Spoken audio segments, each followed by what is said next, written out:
بسم اللہ الرحمن الرحیم قل یتوفاکم ملک الموت الذی وکل بکم ثم الی ربکم ترجعون ولو تری اذ المجرمون ناکسوا رؤوسہم عند ربہم ربنا ابصرنا وسمعنا فرجعنا نعمل صالحا انا موقنون۔ سورہ سجدہ کی دو آیات میں نے تلاوت کی ہیں۔ سورہ سجدہ قرآن مجید کی ان صورتوں میں سے ہے جن کے بارے میں اللہ کے رسول علیہ السلام کی یہ سنت تھی، عادت مبارک تھی کہ سونے سے پہلے آپ سورہ سجدہ اور سورہ ملک ضرور تلاوت کرتے تھے، یہ پڑھ کر سوتے تھے۔ اور جمعہ کے دن بھی جو فجر کی جماعت ہوتی تھی اس میں سورہ سجدہ پہلی رکعت میں، دوسری میں حالات پڑھتے تھے، بہت اہم صورتوں میں سے۔ اس میں جو بات بیان ہوئی ہے آیتوں میں، قرآن مجید کا ایک نام جو ہے نا ذکر، اللہ نے کہا ذکر مبارک، انا نحن نزلنا ذکر۔ ذکر جو ہے نا یاد دہانی کو کہتے ہیں، ریمائنڈر۔ اس میں کوئی بات ایسی بیان نہیں ہوئی جو آدمی ماں کے پیٹ سے سمجھ کر نہیں آتا، سب کچھ وہی ہے جو ہر انسان اگر اس کی فطرت سلیم ہے نا، گمراہ نہیں ہو گیا، پیدائشی طور پر جانتا ہے۔ اس لیے نیکیاں جو ہیں ان کے لیے قرآن نے لفظ معروف کا بولا کہ جانی پہچانی باتیں۔ دنیا کے کسی خطے کا انسان ہوگا، سچ بولنا چاہیے، انصاف اور رحم، کسی کا حق نہیں، سب مانتے۔ جن کو برائی کا ان کو منکر کہا کہ ان سے انسانی طبیعت نفرت کرتے کیوں ہے لوگ برائی زیادہ نیکی کم، کو اس کا جواب اور ہے۔ نیکی اللہ تعالیٰ نے امتحان کی خاطر مشکل رکھی ہے، برائی آسان رکھی ہے۔ یہ ہے بندوں کی اس دنیا میں آزمائش ہے کہ نیکی کے لیے کچھ مشقت کرنی پڑتی، برائی کے لیے کچھ نہیں کرنا پڑتا، جو جی چاہے کرتے جاؤ، یہی برائی۔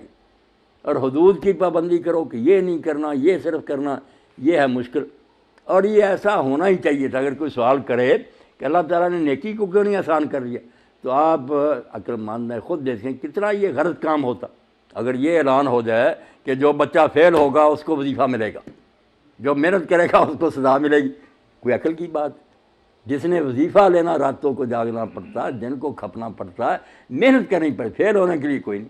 آوارہ گردی کرو نا، پہاڑ کی چوٹی سر کرنی ہے، انعام تو اس پر ملتا نا۔ اگر کہا کہ کھڈ میں جو گر جائے اس کو انعام ملے گا، تو آپ خود کہیں گے یہ بالکل غیر معقول بات۔ کھڈ میں گرنا تو آسان بات ہے، ہاتھ پاؤں ڈھیلے چھوڑو گر گیا، چوٹی سر کرنا مشکل۔ ذمہ دار لوگ جو ہیں وہ تو سب جانتے ہیں کہ پانی کسی خاص کھیت میں پہنچانا ہے نا مشکل ہے، کہ کوئی کھیت نیچے ہوتے ہیں، کوئی اونچے ہوتے ہیں، بڑی مشکل سے نا ہم پہرا دیتے ہیں کہ اس کھیت تک اس پانی کو پہنچانا، ادھر ادھر نہ ٹوٹ لے۔ مگر اگر کسی کو بچے کو کہہ دیں کہ جاؤ جدھر کو پانی جائے جانے دینا لگاؤ، یہ کوئی مشکل بات ہوگی؟ تو آپ جتنا غور کریں گے، میدان جنگ میں جمع رہنا بہادری کا مظاہرہ، اس پر تمغہ ملتا ہے۔ اگر یہ اعلان ہو جائے کہ جو بھاگ جائے گا اس کو نا، آپ خود کہیں گے کہ بالکل بےہودہ بات۔ تو نیکی کا مشکل ہونا فطری بات ہے، اس میں نام اسی لیے ہے کہ لوگ کچھ مشکل جو ہے نا وہ کام کر کے دکھاتے ہیں۔ برائی آسان رکھی ہے، اس لیے لوگ برائی کی طرف جاتے ہیں۔ ورنہ ووٹ آپ برے کا بھی پوچھیں نا، جو برائی کرتا آپ اس سے پوچھیں کہ آپ کے ساتھ کوئی جھوٹ بولے، اچھی بات نہیں، ناراض ہوگا، آپ کا حق دوا دے۔ یعنی نیکی اور برائی جانی پہچانی باتیں۔ اللہ تعالیٰ کہتا ہے کوئی نئی بات نہیں، صرف اس پر نا مٹی جو ہے نا پڑ جاتی ہے، یہ فطرت لوگ مسخ کر لیتے ہیں، عیاشی میں پڑھ کر بری صحبت میں دبا دیتے ہیں۔ قرآن صرف ذکر ہے، یاد دہانی، وہ بھولی باتیں جو یاد دلاتا ہے۔ اس لیے جو اس کو صحیح طرح پڑھے نہ سنیں، وہ چیخ اٹھتا ہے کہ یار قرآن نے کون سی نئی بات کی۔ ایک بدو سے جب لوگوں نے پوچھا کہ آپ نے اسلام کیوں قبول کیا، اس نے کہا جب سورہ نحل کی آیت یہ سنی نا میں نے کہ ان اللہ یامر بالعدل والاحسان وایتاء ذی القربی وینہی عن الفحشاء والمنکر والبغی، کہ اللہ نیکی کا، انصاف کا، رشتہ داروں کے ساتھ اچھے سلوک کا حکم دیتا۔ تو میں نے کہا ان میں سے یار کون سی بات ہے جو میں پہلے نہیں سمجھتا کہ یہ حکم دینا ہی چاہیے، اور روکا کہ بری باتیں، بے حیائی کی باتیں، دوسروں کا حق دبانا، ان سے روکنا ہی چاہیے۔ اس لیے یہ عین فطرت کے مطابق۔ تو قرآن کو اللہ نے جو ذکر کہا نا، اس میں اگر آپ اچھی طرح درس سنیں یا پڑھیں، معلوم کریں، یہ باتیں سب میں جانتا، دیکھنا تقریر کی لذت کہ جو اس نے کہا میں نے یہ جانا کہ گویا یہ بھی میرے دل میں، قرآن ایسی بات ہے۔ اس کو صرف بگڑا آدمی رد کر سکتا، ورنہ ہر شریف آدمی جو قبول کرے گا کہ یہ تو میرے دل کی بات۔ این جو پیدائش کے وقت اللہ نے مجھے نکلوا دیا تھا، فَأَلْهَمَهَا فُجُورَهَا وَتَقْوَاهَا، قرآن الہام کہتے ہیں نگلوانے کو، منہ کھول کر کوئی چیز ڈاکٹر لے لیتے نا، اصل میں عربی زبان میں اس کو کہتے ہیں الہام، نگلوانا۔ تو اللہ کہتا ہے ہر شخص نفس وما سوا، جتنے بھی انسان میں نے پیدا کیے ان کو ٹھیک ٹھاک کر کے ماں کے پیٹ سے نکالا، ان کو نگلوا دیا ہے، ڈوز دے دیا ہے تقوی کی اور فجور کی، کہ یہ برائیاں ہیں ان سے بچنا ہے، یہ نیک کام ہے جو تم نے کرنے۔ تو اب قرآن کی یہ آیت جو میں نے پڑھی اس میں اللہ کے یہ پیش پا استاد کی گئی، روز کی بات ہے ہمارے سامنے۔ اللہ کہتا ہے قُلْ يَتَوَفَّاكُم مَلَكُ الْمَوْتِ الَّذِي وُكِّلَ بِكُمْ، اللہ کے رسول نے بتا دو کہ ایک وقت آئے گا کہ موت کا فرشتہ جس کے ذمہ یہ محکمہ ہے وہ تمہاری روح قبض کر لے گا۔ اب موت کوئی ایسا حادثہ ہے جو ہم نہیں دیکھتے، روزانہ مرتے دیکھتے ہیں، قبرستان ہمارے پاس موجود ہے، مگر انسان اس کو میرے بھائیوں بھلانا چاہتا ہے۔ یہ غفلت جو طاری ہو جاتی نا کہ بات سامنے کی ہے مگر آنکھوں پر پٹی باندھتا کہ یہ مر گیا میں نے نہیں مرنا، ایسے ساری خرابیاں جنم لیتی ہیں۔ یہ کرپٹ ہو جاتا ہے، بدماشیاں کرتا ہے۔ اگر یہ سمجھے کہ کوئی پتہ نہیں موت کا فرشتہ پیچھے ہے، اس کا ہاتھ ابھی مجھے دبوچ لے، ٹائم ختم ہو جائے، کیا بنے گا پھر؟ اور آپ یقین جانیں دنیا میں جتنے دانشور ہیں، مسلم ہیں یا غیر مسلم، اس بات پر سب کا اتفاق ہے کہ اللہ کے بارے میں کوئی شک کر سکتا ہے، وہ اندیکھی چیز ہے، مگر موت کو بھی کوئی جھٹلا سکتا ہے؟ تو سب مرتے ہیں اور آپ نے بھی مرنا۔ اس پر سب دعائی دیتے گئے ہیں کہ تمہارے پاس جو اصل سرمایہ ہے نا، راس المال، وہ صرف وقت ہے، وقت ضائع نہ کرو، کوئی پتہ نہیں ٹائم کب جو ہے نا ختم ہو جائے اور پھر مہلت نہ ملے۔ اور قرآن مجید نے دوسرے مقام پر کہا سورہ بقرہ میں ہے وَكَيْفَ تَكْفُرُونَ بِاللَّهِ، نادانو تم کس طرح اللہ کا انکار کرتے ہو؟ اب یہاں اللہ کا انکار اس کو نہیں کہا جو مانتے ہی نہیں خدا، جو مانتے ہیں اور کہتے ہیں مرنے کے بعد حساب کتاب نہیں، قیامت نہیں، ان کو کہا بدترین کافر یہ، ان سے وہ اچھے ہیں جو کہتے ہیں خدا نہیں، وہ بات ان کی نسبت درست ہے کہ کہتے ہیں خدا ہے اور اس نے انصاف نہیں کرنا۔ ایڈی بےہودہ بات اللہ نے کہا، ایسا کفر بکتے ہو کہ وہ دیکھ رہا ہے میری کائنات میں یہ لوگ ظلم کر رہے ہیں، ان کو کوئی سزا نہیں ملی، یہ بیچارے مظلوم دنیا سے چلے گئے، کوئی داد رسی نہیں ہوئی، میں کیسا خدا ہوں کہ اگر عدل انصاف نہیں کروں؟ اس کو کہا تم اللہ کے بارے میں یہ کفر بکتے ہو کہ کوئی انصاف نہیں کرے گا۔ افا نظر المسلمین کالمجرمین، کیا ہم حکم ماننے والوں کو اور نافرمانوں کو برابر کر لیں گے کہ مر گئے اور مٹی ہو گئے؟ ما لکم، تمہیں کیا ہو گیا، کیف تحکمون، تم کیسی بےہودہ باتیں کرتے ہو؟ میری عقل جاتی رہی ہے یا میرا عدل ختم ہو گیا ہے؟ مجھے اپنی مخلوق سے کوئی ہمدردی نہیں کہ جن سے ظلم ہوا ہے ان کی داد رسی کروں، جنہوں نے ظلم کیا انہیں سزا دوں؟ اس لیے قرآن مجید نے جو بات یاد دلائی ہے بالکل ہمارے سامنے۔ بہت چوٹی کے آدمی ہوئے ہیں امام ابن الجوزی رحمۃ اللہ علیہ، بڑی تحقیق کی انہوں نے، اب ان کے آپ کو مل جائے نا تلبیس ابلیس، اردو ترجمہ ہو گیا تلبیس ابلیس، کہ شیطان کس طرح بندوں کو فریب دیتا، پڑھنے کی کتاب ہے۔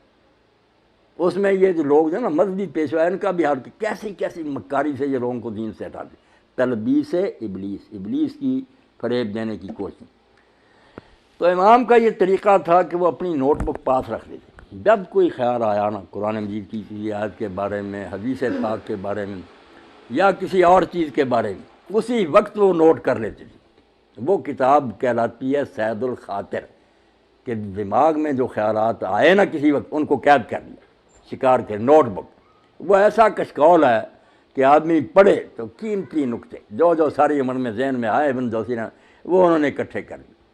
تو اس میں ایک مقام پر فرماتے ہیں، اب دیکھیں بات ہمارے سامنے کی ہے مگر چاہتے ہیں آنکھیں بند کر کے بھول جائیں، قبر بھول جائے، موت بھول جائے۔ وہ کہتے ہیں الناس فی غفلۃ والموت یوقظ، تم غافل ہو کر سوئے پڑے ہو، موت اتنا ہی کرتی ہے کہ وہ آ کر جگا دیتی ہے۔ موت صرف تم سوئے ہوئوں کو جھنجھوڑ دیتی ہے، اٹھو جو سوئے پڑے تھے، وقت آ گیا محاسبے کا۔ الناس فی غفلۃ والموت یوقظ، لوگ سوئے پڑے ہیں، موت ان کو جگاتی ہے۔ ولا یفیقون حتی تنفذ العمر، مگر ہم سب نادان ہیں کہ عمر ختم ہو جاتی ہے، ہم نہیں ہوش کر، ہوش مرنے کے وقت آتی ہے۔ پہلے یہی ہے کہ مکان بنا لو، بینک بیلنس بنا لو، لوٹ لو، کھا لو، کہتے ہیں ولا یفیقون حتی ینفذ العمر۔ ان غافل انسانوں کی ہوش جو ہے نا اس وقت ٹھکانے آتی ہے جب موت آتی ہے۔ یشیعون باہلیہم بجمعہم، جنازے کے ساتھ جاتے ہیں، یشیعون اہلیہم بجمعہم، پورا گروہ، بیٹے بھائی دوست جنازے کے ساتھ چلتے ہوئے، وینظرون الی ما فیہ کذب، دیکھتے ہیں اس تنگ گڑھے کو جس میں ان کے سامنے ان کا اتنا پیارا اور محبوب جو نا باپ بھائی دوست دفن کر دیا گیا۔ امام ابن جوزی فرماتے ہیں روز تم یہ تماشا دیکھتے ہو نا کہ جنازے کے ساتھ گئے تمہارے سامنے اینٹوں کے بند کر دیا گیا لائٹ کو، ہاں، مگر وَيَرْجِعُونَ إِلَىٰ حَوَالِ غَفْلَةٍ، پھر واپس آتے ہیں اور اپنی انہی غفلتوں میں مشغول ہو جاتے ہیں جن میں پہلے بول ہی گئے۔ کأنما رأوا شيئا ولا نظروا، یوں معلوم ہوتا ہے کہ انہوں نے نہ کسی کو مرتے دیکھا نہ قبر میں دفن ہوتے دیکھا، بالکل اسی طرح یہ آوارہ، اسی طرح کرپٹ، ذرا اثر نہیں ہوا کہ ہم ابھی تو دفن کر کے کہاں گیا وہ ہمارا پیارا، جس سے اتنی محبت تھی۔ پنجابی زبان میں وہ سکھی ہیں شاعر، مگر بڑی دانائی کی باتیں کہیں ڈایا سے، زندگی بلا سے کا 100 سال، جو عمر بڑھتی ساتھ ساتھ نصیحت کر رہے تھے۔ وہ کہتا تم بیٹھے ہوتے ہو، سورہ الواقعہ میں بھی آپ پڑھتے ہیں، اللہ تعالیٰ کہتا ہے تم جب موت کا وقت آتا نا پاس بیٹھے ہوتے ہو، ہاں، مردے کو مرتے ہوئے دیکھتے ہیں، کتنی محبت ہوتی ہے کہ یہ لاڈلی ماں تھی، یہ باپ تھا۔ وہاں اللہ تعالیٰ فرماتا ہے أَتَجْعَلُونَ رِزْقَكُمْ أَنَّكُمْ فَلَوْلَا إِذَا بَلَغَتِ الْحُلْقُومَ، اگر تمہارے اوپر کوئی اور حکومت نہیں، کسی کا راج نہیں، غلبہ نہیں، فَلَوْلَا إِذَا بَلَغَتِ الْحُلْقُومَ، جب جان گلے میں آتی ہے، وَأَنْتُمْ حِينَئِذٍ تَنظُرُونَ، اور تم کہیں گئے نہیں ہوتے، پاس بیٹھے دیکھ رہے ہوتے ہو، وَنَحْنُ أَقْرَبُ إِلَيْهِ مِنْكُمْ وَلَٰكِنْ لَا تُبْصِرُونَ، تمہیں نہیں نظر آتا، میرے فرشتے تم سے زیادہ قریب ہوتے ہیں اس میت کی۔ فَلَوْلَا إِن كُنتُمْ غَيْرَ مَدِينِينَ تَرْجِعُونَهَا إِن كُنتُمْ صَادِقِينَ، کتنی بے بسی ہے کہ وہ باپ جو ساری عمر کھلاتا رہا، وہ ماں جو دودھ پلاتی رہی، مرتے دیکھ رہا، مگر اللہ کہتا فَلَوْلَا اگر تمہارے اوپر اللہ تعالیٰ کی حکومت نہیں تو تم کیوں نہیں جان کو واپس لوٹا لیتے؟ بیٹھے کوٹ دے کوٹ طبیب رہنے، جند نہیں حکیم تو پڑی رہے، وہ ڈاکٹر صاحب بیٹے ڈاکٹر، اور ہم تو معمولی لوگ کتنے صدر مملکت مرتے ہیں، سرانے کھڑے ہوتے ہیں دنیا کے سارے ڈاکٹر، کچھ نہیں بنتا۔ بیٹھے کوٹ دے کوٹ طبیب رہنے، جند نہیں حکیم تو پڑی رہے، جتنا مرضی دور لگا لو، اللہ کے فرشتوں نے قبض کرنا، یہی سورۃ سجدہ میں کہا قُلْ يَتَوَفَّاكُم مَلَكُ، کہہ دے پیغمبر کہ ایک وقت وہ فرشتہ آ جائے گا جس کی ڈیوٹی ہے اور وہ تمہاری جان قبض کر لے گا، اور پھر قصہ ختم نہیں ہو جائے گا کہ مر گیا اور قصہ ختم ہوگا، ثُمَّ إِلَىٰ رَبِّكُمْ تُرْجَعُونَ، پھر تمہاری پیشی ہو جائے گی مالک کے سامنے، جس سے تم بھاگے پھرتے رہے، اس کی عدالت میں جا کر کھڑا کر دے گا کہ یہ ہے میرے پاس، اس کا فیصلہ کیا جائے۔ اگر وہ نیک ہوگا تو مبارک ملے گی، اللہ کہے گا تو بھی راضی، میں تجھ پر خوش، اور برا ہوگا تو کیا حال ہوگا پھر؟ اگلی آیت میں فرمایا وَلَوْ تَرَىٰ إِذِ الْمُجْرِمُونَ نَاكِسُو رُءُوسِهِمْ، قرآن وہی باتیں یاد دلا رہا جو بالکل ہمیں معلوم ہے مگر بھولنا چاہتے ہیں کہ کیا حال ہوگا اس وقت تمہارا جب تم دیکھو گے کہ مجرم سر نیچے کیے کھڑے ہو گئے۔ اللہ پناہ دے، مجرموں کی قطاریں ہوں گی، ہم کھڑے ہوں گے، کوئی زانی ہوگا، کوئی رشوت خور ہوگا، کوئی ڈاکو ہوگا، فرمایا وَلَوْ تَرَىٰ، کاش تمہیں وہ منظر نظر آ جاتا ہے ذل مجرمون ناکسو رؤوسہم، جب کہ مجرم شرم کے مارے سر جھکائے کھڑے ہوں گے اور کہہ رہے ہوں گے ربنا ابصرنا وسمعنا، اللہ ہم نے اب سب کچھ دیکھ لیا اور سن لیا، فرجعنا نعمل صالحا، ایک بار دوبارہ بھیج، ہم نیک کام کریں گے، ناممکن، ہمیں یقین آ گیا۔ اللہ کہتا بڑھتا رہو، اب کون تیری فریاد سنے؟ کتنا وقت دیا تھا، نبی بھیجے تھے، تیرے اندر ضمیر نامی شے رکھی تھی، تو نے نہیں شرم کی، اب کس منہ سے میں اس سے مہلت نہیں ملے گی۔